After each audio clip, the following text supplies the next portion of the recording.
ওকে বন্ধুরা, আমি শোভন আবার চলে এসেছি আমাদের নেক্সট লেকচার নিয়ে, যেটা হবে তোমার বেসিক কি কনসেপ্টের এই কন্টিনিউয়েশন। তো আজকে আমরা বেসিক কি কনসেপ্ট এই চ্যাপ্টারটাকে কমপ্লিট করে নেব।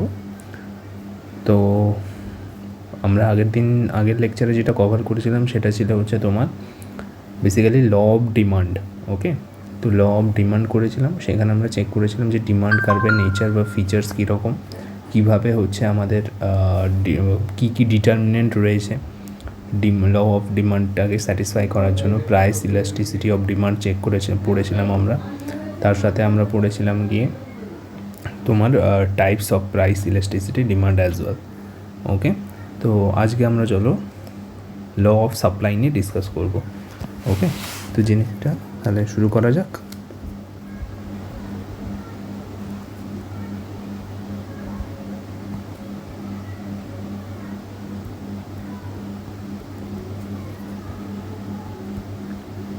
ল অফ সাপ্লাই কী বলছে না, ল অফ সাপ্লাই বলছে যে price is directly proportional to quantity to be produced. Okay, এটা হচ্ছে ল অফ সাপ্লাই। তো এটা থেকে আমরা কি বুঝতে পারছি না, এখান থেকে আমরা দেখবো যে কার্ভটা আমাদের তাহলে কীরকম আসছে, একবার দেখে নিই চলো।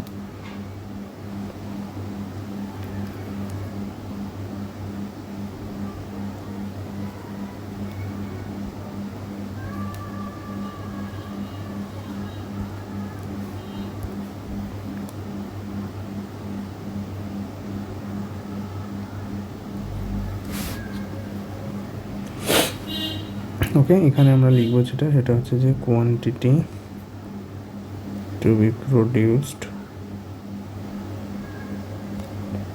or supplied। ওকে, আর এখানটা হবে আমাদের সেটা হচ্ছে কি প্রাইস। এখন তোমরা বলতে পারো যে এটা হচ্ছে আমাদের সাপ্লাই কার্ভ,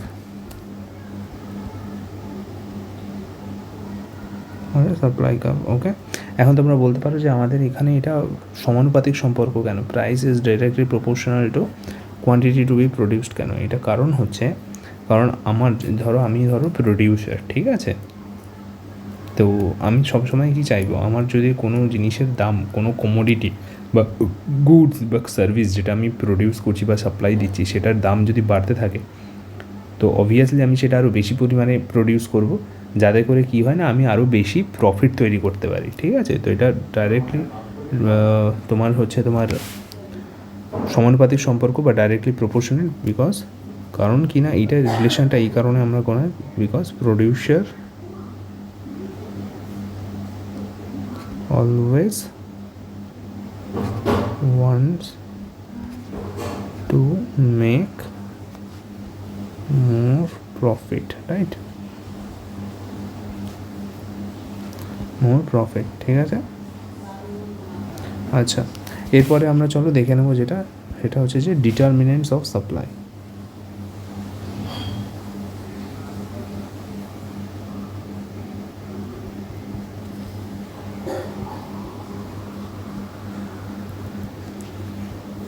ডিটারমিনেন্টস অফ সাপ্লাইয়ের ভেতরে আমার কী কী জিনিসপত্র আসবে? ফার্স্ট যেটা আসবে সেটা হচ্ছে যে প্রাইস, পি, যেটা হচ্ছে ডিরেক্টলি প্রপোর্শনাল টু হচ্ছে তোমার কোয়ান্টিটি টু বি প্রডিউসড আর সাপ্লাইড। ওকে, সেকেন্ড সেটা হচ্ছে যে কস্ট অফ প্রোডাকশন,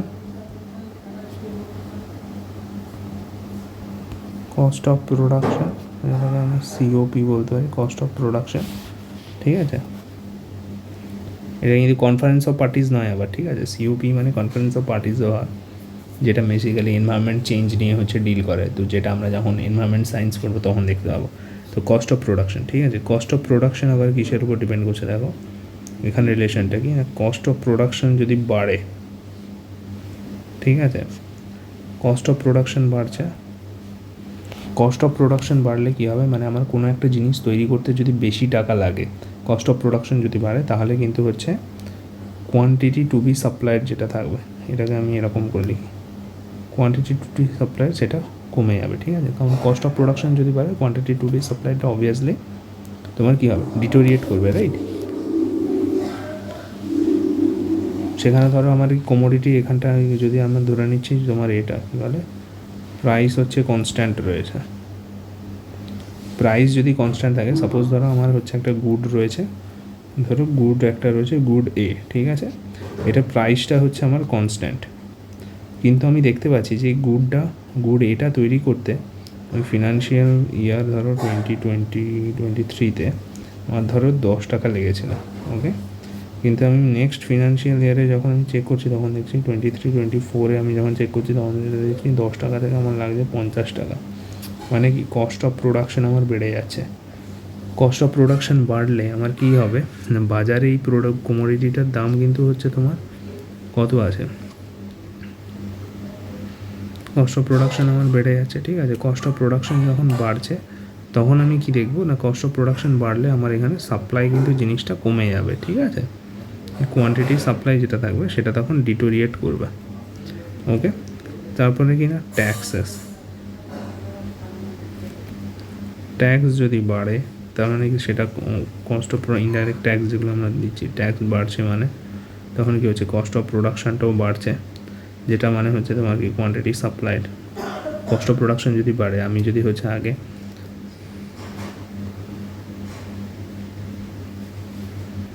যদি ধরো আগে 10 টাকায় 4টে জিনিস তৈরি করতে পারতাম, ঠিক আছে? কস্ট অফ প্রোডাকশন আমার বেড়ে 15 টাকা হয়েছে, প্রোডাকশন বেড়ে আছে, আমি 4টে জিনিসকে তৈরি করতে পারবো? সরি, সাপোজ ধরো তোমাকে জিনিসটা এরকম করে বোঝাম, সাপোজ ধরো আমার কাছে 50 টাকা আছে, 50 টাকা আমি আগে মানলাম 10টা জিনিস তৈরি করতাম, ঠিক আছে? তার মানে পার হেড, পার জিনিসে আমার কত করে পড়তাম, 5 টাকা করে। কিন্তু এখন আমার দেখা যাচ্ছে যে হচ্ছে কস্ট অফ প্রোডাকশান, একটা ইউনিট তৈরি করতে আমার তাহলে 10টা আমি হচ্ছে আইটেম তৈরি করতে পারতাম, 10 ইউনিটস টোটাল তৈরি করতে পারতাম হচ্ছে 50 টাকায়। কিন্তু তারপরে আমি 50 টাকা, তার মানে পার ইউনিটের দাম হচ্ছে তোমার কত ছিল, 5 টাকা। কিন্তু এখন কি হচ্ছে না, এখন হচ্ছে দেখছি যে হচ্ছে এটা বেড়ে আমার 10 টাকা হয়ে গেছে, ঠিক আছে? পার ইউনিট তৈরি করতে আমার ধরো 10 টাকা লাগছে।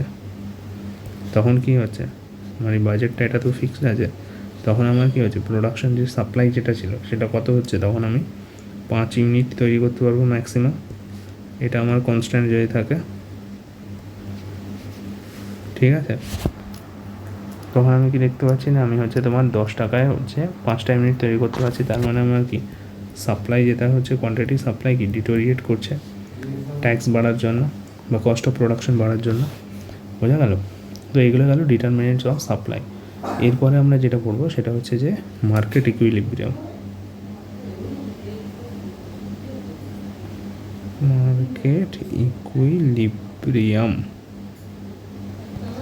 ওকে, যেটাকে আমরা এমইও বলতে পারি। তো মার্কেট ইকুইলিব্রিয়ামটা কীরকম জিনিসটা সেটা একবার দেখে নিই। তো এর জন্য আমাদের তাহলে দুটো কার্ভ আঁকতে হবে, ফাটাফাট এঁকে ফেলি, চলো। মিনিট দাঁড়া,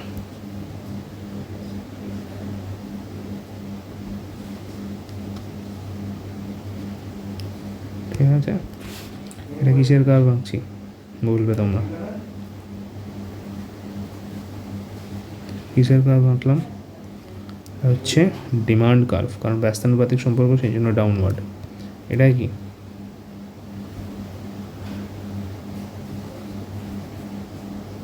সাপ্লাই কার্ভ, সমানুপাতিক সম্পর্ক, উপর দিকে যাচ্ছে, ঠিক আছে? এবার দেখো,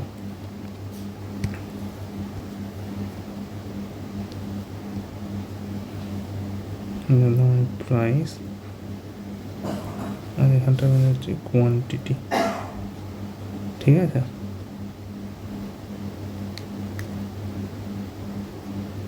এটা আমি কি জানি, নীলটা ডিমান্ড কার্ভ আর গ্রিনটা কি জানি, সাপ্লাই কার্ভ, ওকে? এবার এই দুটো যেখানে ইন্টারসেক্ট করেছে, এই পয়েন্টটা, এইখানটাতে কি হচ্ছে, aggregate demand equal to aggregate supply হচ্ছে, ঠিক আছে? সেই জন্য এই দুটো ইন্টারসেক্ট করেছে।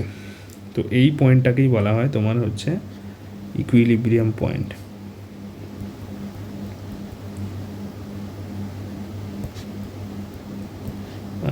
এবার দেখো এখানে কি বলছে, এডি মানে হচ্ছে তোমার, বলে দিই দাঁড়াও,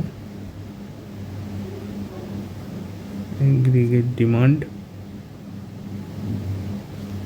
আর এস মানে হচ্ছে তোমার কি এগ্রিগেট সাপ্লাই।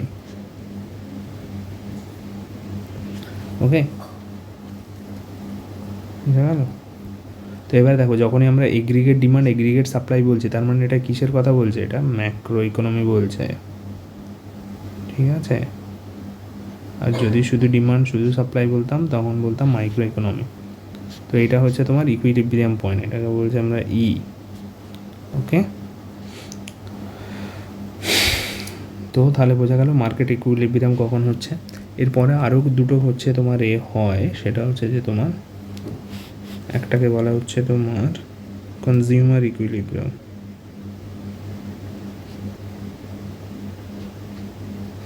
এটা হচ্ছে সেই পয়েন্টটা, যেখানে হচ্ছে তোমার কনজিউমার কি করে না, হচ্ছে ম্যাক্সিমাম ইনকাম স্পেন্ড করে টু অ্যাটেন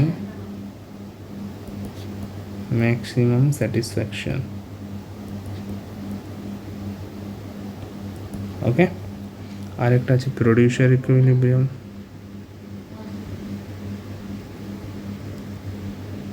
প্রোডিউসার ইকুইলিব্রিয়াম হচ্ছে সেই পয়েন্টটা যেখানে হচ্ছে তোমার প্রোডিউসার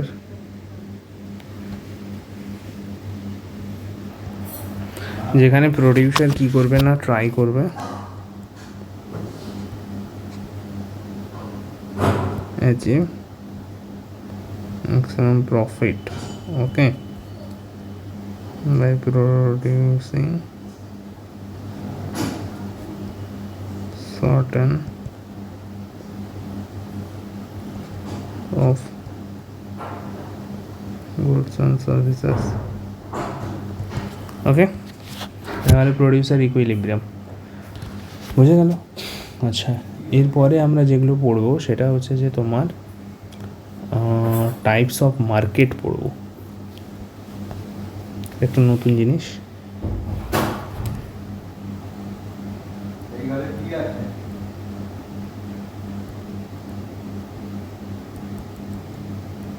টাইপস অফ মার্কেট পড়বো, ঠিক আছে। তো টাইপস অফ মার্কেটের ফার্স্ট যেটা মার্কেট আসছে সেটা হচ্ছে পারফেক্টলি কম্পিটিটিভ মার্কেট।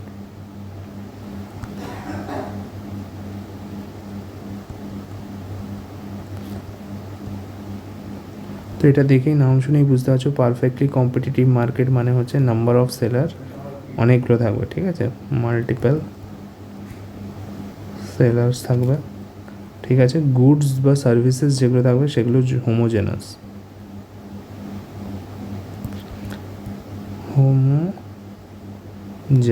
হোমোজেনাস মানে কি না, হোমোজেনাস মানে হচ্ছে সেম ইন সাইজ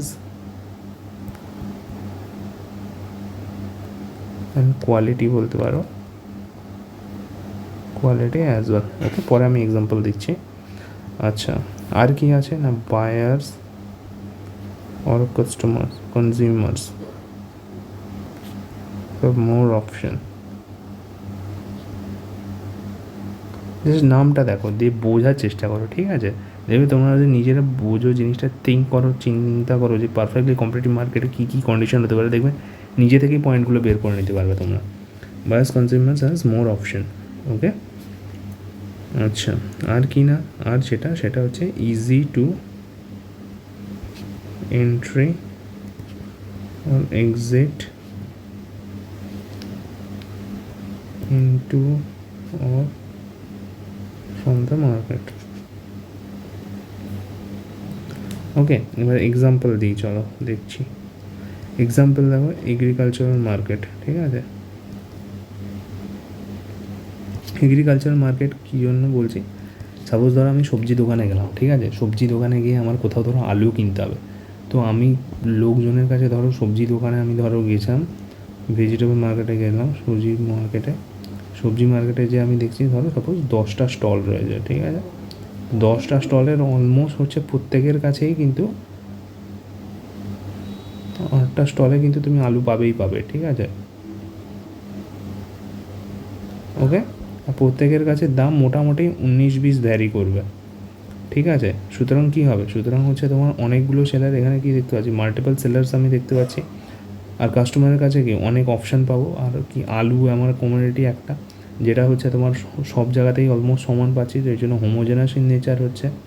ওকে ওকে না হচ্ছে এবার কি বলছে না, আর হচ্ছে বায়ার্সের সংখ্যাও বেশি, কনজিউমারের সংখ্যাও বেশি। আর সবাই আলু দোকান, আলু নিয়ে মানে এই প্রোডাক্টটা নিয়ে সকলে যে কেউ মার্কেট আসতে পারে, আবার বেরোতেও পারে, ঠিক আছে। পারফেক্টলি কম্পিটিটিভ মার্কেট হয়ে গেল। নেক্সট যেটা ইম্পর্টেন্ট আছে সেটা হচ্ছে যে মনোপলি। এক মিনিট, নেক্সট যেটা আসছে সেটা হচ্ছে যে মনোপলি, ঠিক আছে।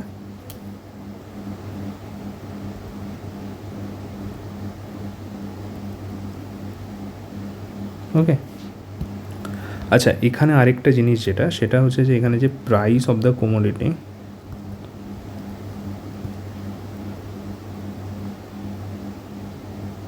commodity is fixed by the market, ঠিক আছে। বা মার্কেটে যে কম্পিটিশানটা রয়েছে সেই কম্পিটিশানটার উপর বেস করে price of the commodity fixed হয়, ঠিক আছে। এবার আসছে মনোপলি। মনোপলি মানে কি, কারো একজনের হচ্ছে ডমিনেন্স থাকবে। তার মানে এখান থেকে বোঝাই যাচ্ছে ডমিনেন্স অফ সিঙ্গেল প্রডিউসার বলতে পারি, আর ফার্ম বলতে পারি, আর আমরা যেটা বলতে পারি সেটা হচ্ছে তুমি প্লেয়ারও বলতে পারো এখানে, ঠিক আছে। প্লেয়ার মানে ক্রিকেট প্লেয়ার বা এই প্লেয়ার নয়, প্লেয়ার মানে যে হচ্ছে এই তোমার ইকোনমিক রেসপেক্টে প্লেয়ার, মানে প্রডিউসার ফার্ম এইগুলো, ঠিক আছে। সেকেন্ড যেটা হচ্ছে সেটা হচ্ছে যে প্রোডাক্টের নেচারটা কীরকম সেটা, ঠিক আছে। প্রোডাক্ট যেটা সেটা হচ্ছে যেটা পাবো no substitute of the product is available। কারণ মনোপলি করতে গেলে কি, আমি যে প্রোডাক্টটা বানাবো সেটা ইউনিক হতে হবে, ঠিক আছে। তার কোনো অল্টারনেট বা সাবস্টিটিউট থাকা চলবে না, ইউনিক, ঠিক আছে। নো অল্টারনেট অপশন, ঠিক আছে, বোঝা গেল মনোপলি করতে গেলে। 3 নম্বর যেটা সেটা হচ্ছে যে তোমার আর যেটা আরেকটা সেটা হচ্ছে যে প্রাইসটা, কমোডিটির প্রাইসটা কী হবে, প্রাইস ফিক্সড বাই কম্পিটিশান নেই। কম্পিটিশান যদি না থাকে মার্কেটের, সেখানে হচ্ছে তোমার কোনো রুল নেই প্রাইস ফিক্স করার জন্য, তো সেখানে প্রাইস ফিক্সড বাই তা কী হবে, প্রডিউসার একাই, তার এক না এক তন্ত্র চলছে সেখানে, ঠিক আছে। সে একাই গুন্ডা সেই মার্কেটে সেই কমোডিটির জন্য, সেই জন্য সেই প্রাইস ফিক্স করবে সেই কমোডিটিটা। অন এক্সাম্পল হচ্ছে তুমি যদি ধরো তাহলে হচ্ছে যে ইন্ডিয়ান রেলওয়ে। আর কোনো প্লেয়ার আছে যারা রেলওয়ে সার্ভিস প্রোভাইড করে? নেই তো, শুধু ইন্ডিয়ান গভর্নমেন্টই প্রোভাইড করে, রাইট। এই জন্য ইন্ডিয়ান রেলওয়ে হচ্ছে কিন্তু একটা মনোপলি। সেই জন্য ইন্ডিয়ান রেলওয়ে সার্ভিস যেটা, সেটাতে হচ্ছে তোমার কি গভর্নমেন্ট অফ ইন্ডিয়ার মনোপলি রয়েছে,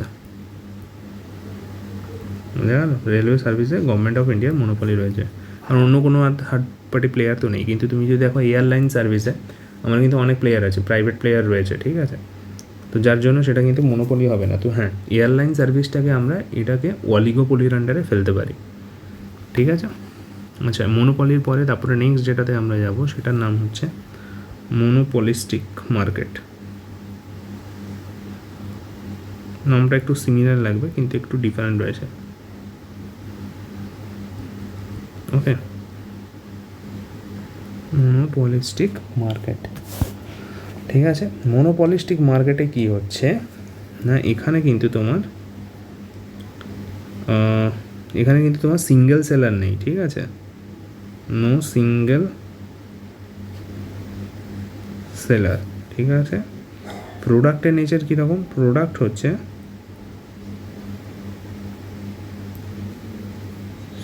নট ক্লোজ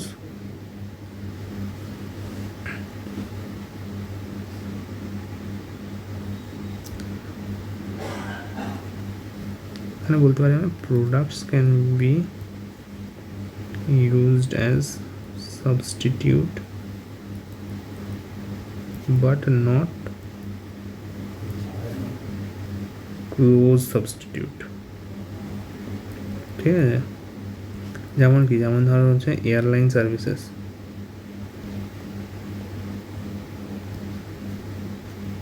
এয়ারলাইন সার্ভিসেসটাকে আমরা নিতে পারি। এয়ারলাইন সার্ভিসেসের ক্ষেত্রে কি, আমার স্পাইস জেট আছে, ইন্ডিগো আছে, ঠিক আছে, এয়ার ইন্ডিয়া আছে, রাইট, জেট এয়ারওয়েজ আছে, আমি ইন্ডিয়ার রেসপেক্টে বলছি, জেট এয়ারওয়েজ আছে। এখানে দেখো মনোপলিস্টিক মার্কেটে প্লেয়ার অনেকে রয়েছে, প্রত্যেকে কিন্তু এয়ারলাইন সার্ভিসেস দিচ্ছে, কিন্তু প্রত্যেকের সার্ভিসের মধ্যে কিছু ডিফারেন্স রয়েছে, ঠিক আছে? প্রতিটা আমি একটা সাবস্টিটিউট হিসেবে নিতে পারি একজন আরেকজনের, কিন্তু কেউ আরেকজনের কিন্তু মানে একদম পারফেক্ট অল্টারনেটিভ বা হচ্ছে ক্লোজ সাবস্টিটিউট নয়, ঠিক আছে? কারোরই কিছু প্রোজ অ্যান্ড কনস থাকবেই। আরেকটা উদাহরণ দিতে পারি আমি, ধরো কসমেটিক প্রোডাক্টস, কত কসমেটিক প্রোডাক্টস আছে বলো তো? সেম মুখে মাখার উইন্টার ক্রিম, ঠিক আছে, উইন্টার ক্রিমের রিলেটেড কতগুলো ফেস প্রোডাক্ট রয়েছে বিভিন্ন কসমেটিক ইন্ডাস্ট্রির, রাইট? বা ফেস ওয়াশ যদি ধরি আমি, ঠিক আছে, অনেক প্রোডাক্ট রয়েছে, কিন্তু কেউ কারো হচ্ছে কি পারফেক্ট হচ্ছে তোমার বা হচ্ছে তোমার কি সাবস্টিটিউট নয়, right?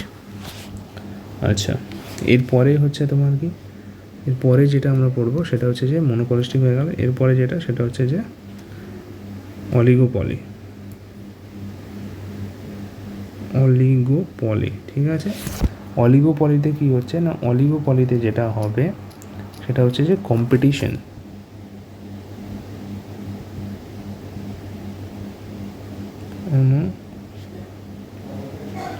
few firms or sellers or producers regarding identical মানে সেম টাইপের প্রোডাক্ট or differentiated product,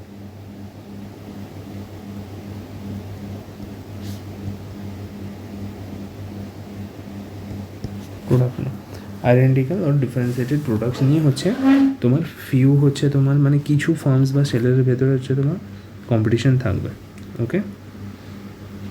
এইখানে হচ্ছে তোমার কি বলছে, হ্যাঁ এইখানে যেটা বলবো সেটা হচ্ছে যে এক্সাম্পল তুমি যদি ধরো অলিগোপলির এক্সাম্পল, এটার এক্সাম্পল আমরা নিতে পারি অটোমোবাইল মার্কেট,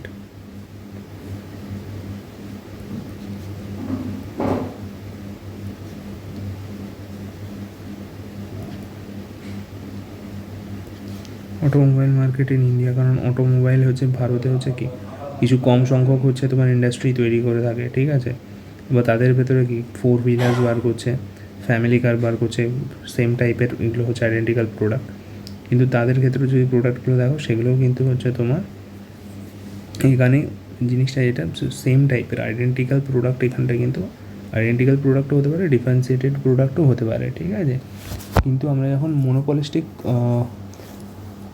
কম্পিটিশানটা যেটা পড়ছিলাম সেখানে হচ্ছে তোমার প্রোডাক্টগুলো সিমিলার ছিল, ঠিক আছে, ডিফারেন্সিয়েটেড প্রোডাক্ট ছিল না, কিন্তু সেখানে সিমিলার প্রোডাক্ট ছিল, কিন্তু সেগুলো কারো পারফেক্ট হচ্ছে তোমার অল্টারনেট ছিল না, ওকে? অটোমোবাইল মার্কেট হয়ে গেল। আচ্ছা, আরেকটা হচ্ছে তুমি কি বলতে পারো, সিমেন্ট ইন্ডাস্ট্রি বলতে পারো,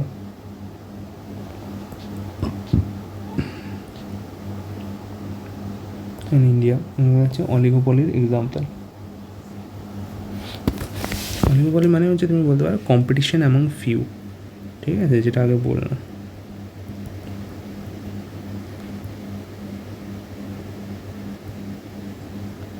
কম্পিটিশন অ্যামং ফিউ, ওকে? আর মনোপলিস্টিক কম্পিটিশনের মার্কেটের সাথে অনেকে এটাকে একটু কনফিউজও হয়ে যেতে পারে। মনোপলিস্টিক মার্কেটে হচ্ছে কিন্তু মাল্টিপল সেলার রয়েছে, ঠিক আছে, মাল্টিপল সেলার রয়েছে। মনোপলিস্টিক যদি মার্কেট দেখি আমরা, মনোপলিস্টিক মার্কেটে আমরা দেখবো যে হচ্ছে তোমার মাল্টিপল সেলার রয়েছে, কিন্তু মাল্টিপল সেলার রয়েছে কিন্তু প্রত্যেকে যেটা করছে সেটা হচ্ছে কিন্তু তোমার সেম আইডেন্টিক্যাল প্রোডাক্ট নিয়ে ডিল করছে, ওকে? কিন্তু হচ্ছে অলিগোপলির ক্ষেত্রে আমরা যখন দেখছি তখন সেক্ষেত্রে প্রোডাক্টটা কিন্তু হচ্ছে সেম হতে পারে, বা হচ্ছে ডিফারেন্সিয়েটেড প্রোডাক্টও হতে পারে, আইডেন্টিক্যালও হতে পারে বা ডিফারেন্সিয়েটেড প্রোডাক্টও হতে পারে, ঠিক আছে। ওকে, এরপরে আমরা যেটা আসবো সেটা হচ্ছে যে ডুওপলি। ডুওপলি মানে হচ্ছে একটা স্পেশাল টাইপ অফ অলিগোপলি, ঠিক আছে। এখানে কি অলিগোপলিতে ফিউ কম্পিটিটর ছিল, ডুওপলিতে কী হবে না 2 কম্পিটিটর থাকবে। মানে 2 কম্পিটিটর বলার থেকে তুমি বলতে পারো যে 2 সেলার্স বা ফার্মস থাকবে যারা মার্কেটটাকে ডমিনেট করবে।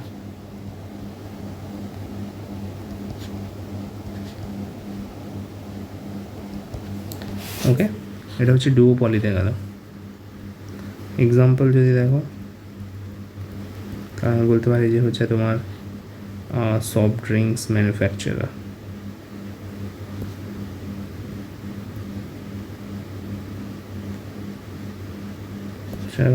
কে দুটো মেন, কোকা কোলা, আরেকটাকে পেপসিকো, রাইট।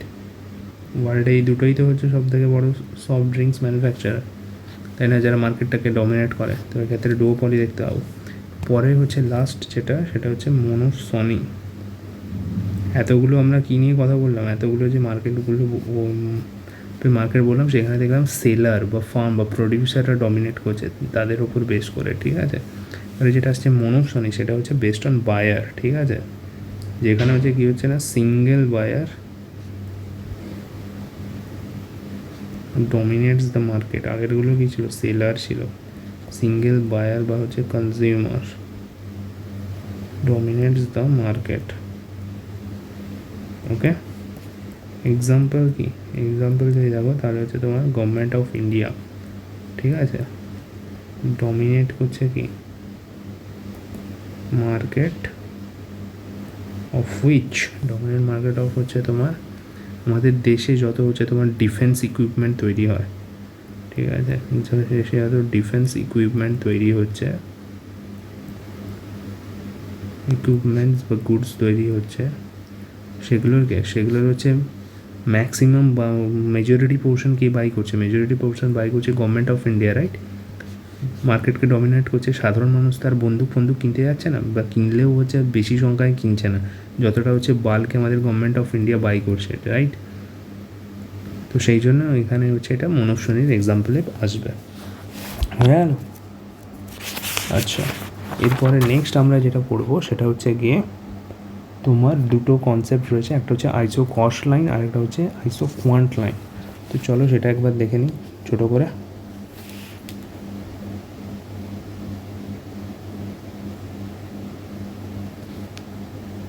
তো আইসো কস্ট লাইন অ্যান্ড আইসো কোয়ান্ট। কোয়ান্ট মানে পরিমাণ, কোয়ান্টিটি, আর এটা হচ্ছে কস্ট মানে হচ্ছে তোমার সকলেই জানো আইসো কস্টটা কী কাজে লাগে, আইসো কস্ট মানে কি বুঝতেই পারছো এখানে। তো আইসো কস্ট আর আইসো কোয়ান্ট দুটো কীভাবে করছে না, আইসো কস্ট মানে এটা কি সিগনিফিকেন্সটা কি শুধু আমাদের জানলেই হবে, ঠিক আছে। আইসো কস্ট লাইনটা কী সিগনিফাই করছে না, আইসো কস্ট লাইনটা সিগনিফাই করছে কম্বিনেশন অফ ইনপুট,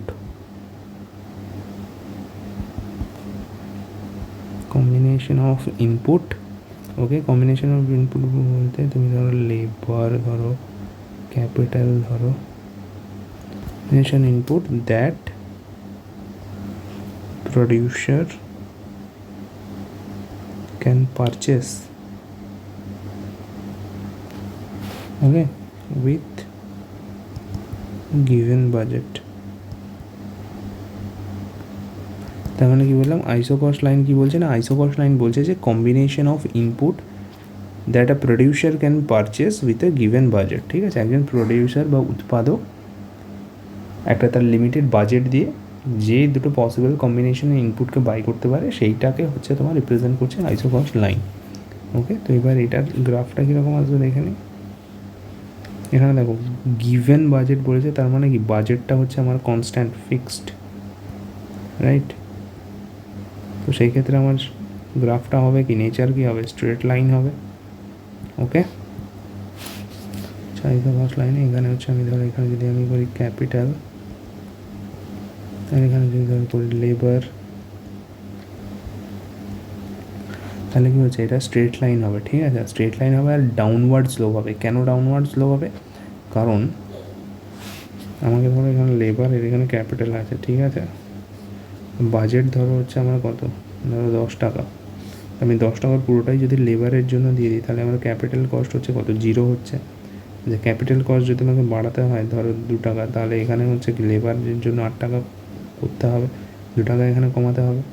আচ্ছা এখানে যদি আমি 4 টাকা করতে হয় তাহলে এখানে কি লেবারের কস্টটা কমিয়ে 4 করতে হবে, রাইট? তার মানে কি একটাকে যদি বাড়াতে হয় আরেকটাকে কমাতে হচ্ছে, তাই তো? সেই জন্য এটা ডাউনওয়ার্ড স্লোপে আসবে। আর এটা গ্রাফটা কীরকম হবে? গ্রাফটা হবে এইরকম, ঠিক আছে, বোঝা গেল? আচ্ছা এরপরে যেটা আসছে সেটা হচ্ছে যে আইসো কোয়ান্ট লাইন, মানে কী হবে না, এরপরে হচ্ছে যেটা সেটা হচ্ছে যে আইসো কোয়ান্ট লাইন। ওকে, তো আইসো কোয়ান্ট লাইনটা কী বলছে না, আইসো কোয়ান্ট লাইনটা যেটা বলছে সেটা বলছে যে এইটা আগেরটা আমরা কি আগেরটা যেটা ছিল সেটা হচ্ছে যে তোমার প্রডিউসার নিয়েছিল, ঠিক আছে, ইনপুট নিয়েছিল যে কী কম্বিনেশনের ইনপুট আমরা চুজ করতে পারি। আর আইসো কোয়ান্ট লাইনটা বলছে যে আমি কী হচ্ছে তোমার আউটপুট প্রডিউস করতে পারি, যে হচ্ছে আমার গিভেন ইনপুটের উপর বেস করে বা চুজেন ইনপুটের উপর বেস করে, ঠিক আছে। এটা হচ্ছে আইসো কোয়ান্ট লাইন ডিটারমাইন করছে, সিগনিফাই করছে।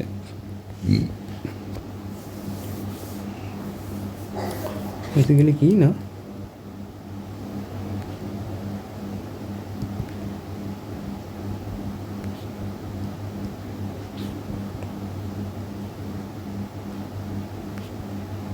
same quantity of output to be produced based on the two or more combination of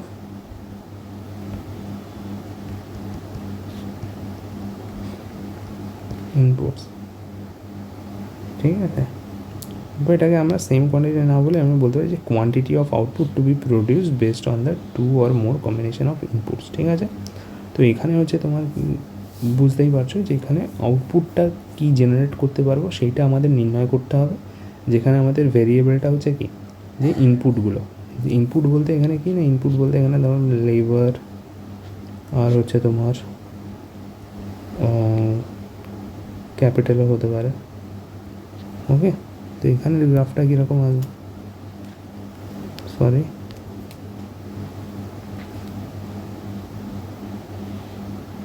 এখানে গ্রাফটা যেটা আসবে সেটা হচ্ছে যে এইটা আমি ক্যাপিটাল করলাম, এটা তাহলে লেবার করলাম, ঠিক আছে।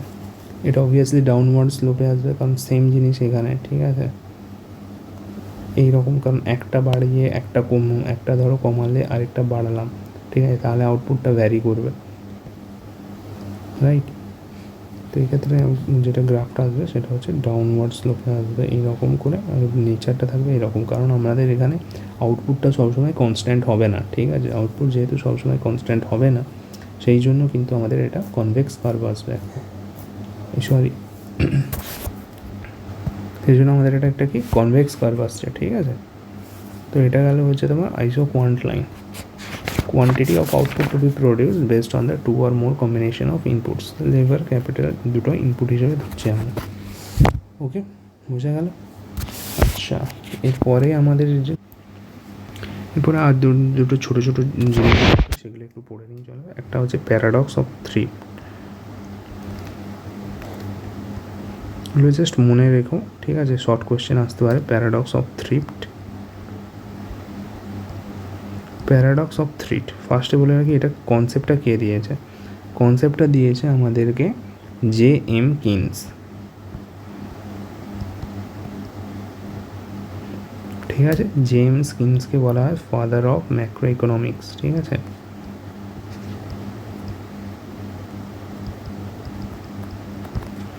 ওকে, প্যারাডক্স অফ থ্রিফটটা কী বলছে, প্যারাডক্স অফ থ্রিফট বলছে যে পার্সোনাল সেভিং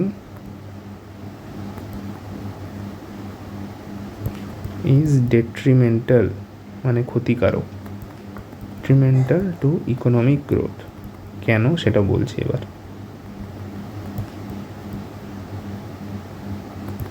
দেখো পার্সোনাল সেভিং আমরা যদি করি, যদি কেনা বেচা, পার্সোনাল সেভিং মানে কি, আমি আমার হচ্ছে ক্রয় করার কমিয়ে দিচ্ছি, ঠিক আছে, কনজিউম করার, কোনো কমোডিটি কনজিউম করা বা কোথাও ব্যয় করার অ্যামাউন্ট আমি কমিয়ে দিচ্ছি। তো কোনো জিনিস আমি যখন কিনছি তার মানে আমি কি টাকা মার্কেটে ঢালছি, ঠিক আছে। তো টাকা আমি যত মার্কেটে ঢালবো সেই টাকাটা ঘুরিয়ে ফিরিয়ে কোথাও না কোথাও ইউজ হবে, কোনো তো সেই যখন ঘুরিয়ে ফিরিয়ে ইউজ হবে বা কোনো প্রোডাকশানের কাজে লাগবে। কিন্তু আমি যখন সেভিং যদি করি, টাকা যদি আমি মার্কেটে না ঢালি, সে যেভাবেই হোক না কেন, কোনো কিছু কিনে যখন আমি করছি বা কোথাও ইনভেস্ট করে যখন আমি করছি, তো সেগুলো যদি আমি না করি, তখন কী হচ্ছে না, তখন আমার মার্কেটে টাকা আসছে না। মার্কেটে যদি টাকা না আসে, তো আমার তো একটা কোনো জিনিস প্রডিউস করতে তো আমার একটা ক্যাপিটালের দরকার, রাইট? আর কোনো কিছু প্রোডাকশান যদি না হয়, তাহলে তোমরা অবশ্যই জানো যে জিডিপি বাড়বে না, ঠিক আছে। তো জিডিপি যদি না বাড়ে, দেশের ইকোনমিক গ্রোথও হবে না, কারণ আমাদের ইন্ডিয়াতে পরে দেখবে তোমরা যে ইকোনমিক গ্রোথটাকে আমরা জিডিপি দিয়ে সিগনিফাই করছি, ঠিক আছে। তো সেই জন্য বলছে যে পার্সোনাল সেভিং করো, কিন্তু এক্সেসিভ পার্সোনাল সেভিং যদি আমরা করতে থাকি, তাহলে সেটা তোমার কী হবে না, ইকোনমিক গ্রোথটাকে হ্যাম্পার করবে। ওকে, এরপরে আরেকটা জিনিস আসছে, সেটাকে বলছে হচ্ছে তোমার Pareto efficiency. Pareto efficiency,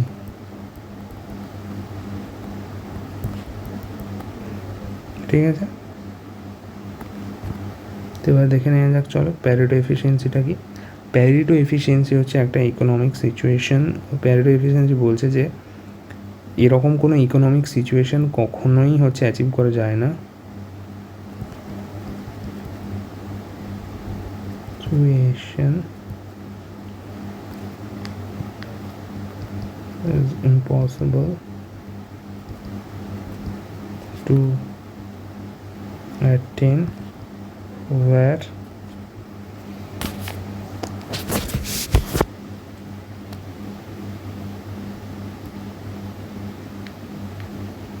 we can make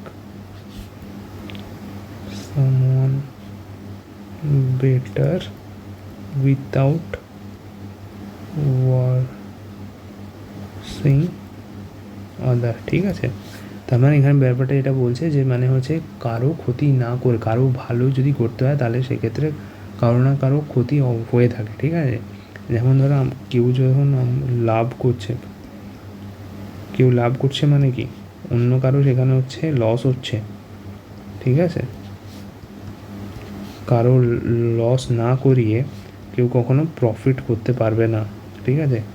নিয়ম, কারো প্রফিট যদি হয়, তার মানে অন্য কোথাও সেখানে লস হচ্ছে কারো না কারো, কোনো না কোনো এন্ডে। তো সেটাই প্যারেটো এফিসিয়েন্সিতে বলছে যে কারো যদি আমরা বলছে যে হচ্ছে তোমার কারো ক্ষতি না করে, কোনো মানে ওয়ার্কশপ মানে ক্ষতি ইন দ্য সেন্স মানে লোকসান না করে কখনো কারো প্রফিট করা যায় না, ঠিক আছে। সেটা হচ্ছে প্যারেটো এফিসিয়েন্সি। এরপরে যে আমরা যেটা পড়ছি সেটা হচ্ছে দুটো জিনিস একটু মনে রাখবে, জাস্ট ফর জেনারেল নলেজ বা কোয়েশ্চেন যদি এলেও আসতে পারে। সেটা হচ্ছে অ্যাডাম স্মিথ, ঠিক আছে। এই ভদ্রলোকের নামটা শুনে রেখো, মনেও রেখো। অ্যাডাম স্মিথ হচ্ছে একটা বই লিখেছিল যেটার নাম হচ্ছে ওয়েলথ অফ নেশন। এই ভদ্রলোককে বলা হয় ফাদার অফ ইকোনমিক্স, প্লাস বলা হয় father of capitalism as well. Okay, আচ্ছা, এই ভদ্রলোক হচ্ছে কি না লাইসেস ফেয়ার এর কনসেপ্ট দিয়েছে, যেটা মানে কি না, যেটা বলছে যে হচ্ছে তোমার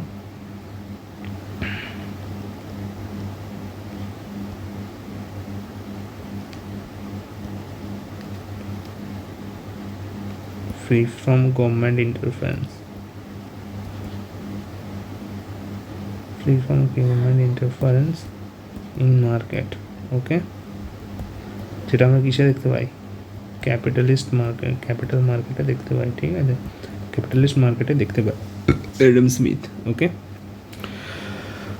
আচ্ছা, এরপরে হচ্ছে অ্যাডাম স্মিথের এগুলো হয়ে গেল। আচ্ছা, অ্যাডাম স্মিথ আরেকটা যেটা করেছে সেটা হচ্ছে যে 4 ক্যাননস অফ ইকোনমি দিয়েছে। আচ্ছা, এটা 4 ক্যাননস মানে কিন্তু কামান নয়, এই ক্যাননস মানে প্রিন্সিপাল, ঠিক আছে। 4 ক্যাননস অফ ইকোনমি দিয়েছে, এটা হচ্ছে অ্যাডাম স্মিথ দিয়েছে। তো তো চারটে ক্যানন কী কী না, ক্যানন অফ, এটা জাস্ট মনে রাখো, ক্যানন অফ হচ্ছে তোমার ইকুয়ালিটি,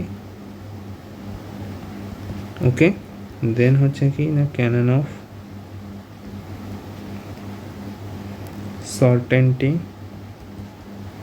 এগুলো জাস্ট মুখস্থ রাখতে হবে, কিছু করার নেই। কোশ্চেন যদি আসে তাহলে, যদিও অতটা ইম্পর্টেন্ট নয়, কিন্তু জাস্ট ফর মনে রাখার জন্য বলছি, ফর ইন্টারেস্ট, যদি কারো মনে হয় যে একটু এক্সট্রা কিছু একটু পড়ে রাখবো জাস্ট ফর ইন্টারেস্ট, পড়াশোনার বাইরে মানে পরীক্ষার এক্সামের বাইরেও, তো সেই জন্য বলে রাখছি। Canon of certainty, canon of convenience, 4 নম্বর যেটা, সেটা হচ্ছে যে ক্যানন অফ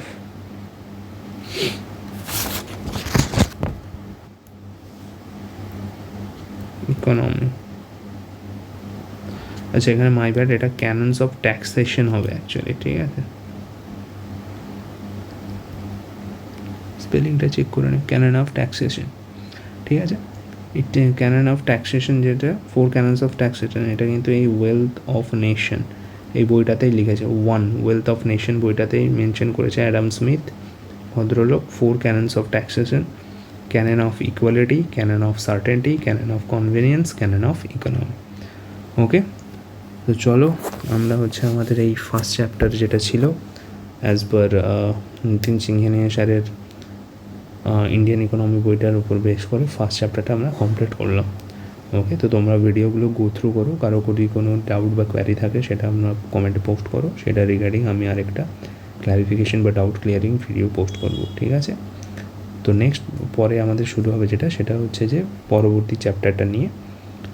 তো সেই কোন চ্যাপ্টারটা আমাদের এখন সুটেবল লাগবে এটার পরে, কারণ এখানে দেখবে যে চ্যাপ্টারের ক্রম হয়তো বা বিভিন্ন আলাদা হতে পারে, মানে আমি ধরো যে লেকচার দেবো বা ভিডিও বানাবো সেইটার ক্রমটা আর হচ্ছে তোমার ধরো বইতে যে চ্যাপ্টারের যে ক্রমটা রয়েছে, অর্ডারটা রয়েছে, দুটো কিন্তু ডিফারেন্স হতে পারে, থাকতে পারে। এই কারণেই হতে পারে কারণ আমরা যারা নতুন ইকোনমি নিয়ে পড়ছি, ঠিক আছে, তাদের ক্ষেত্রে আগে ইজি চ্যাপ্টারগুলো পড়লে বা এই সমস্ত চ্যাপ্টারগুলো আমি কভার করার চেষ্টা করবো, যাতে পরের টাফ চ্যাপ্টার যেগুলো রয়েছে সেগুলোকে লিঙ্ক করতে সুবিধা হয়, ঠিক আছে, ওকে।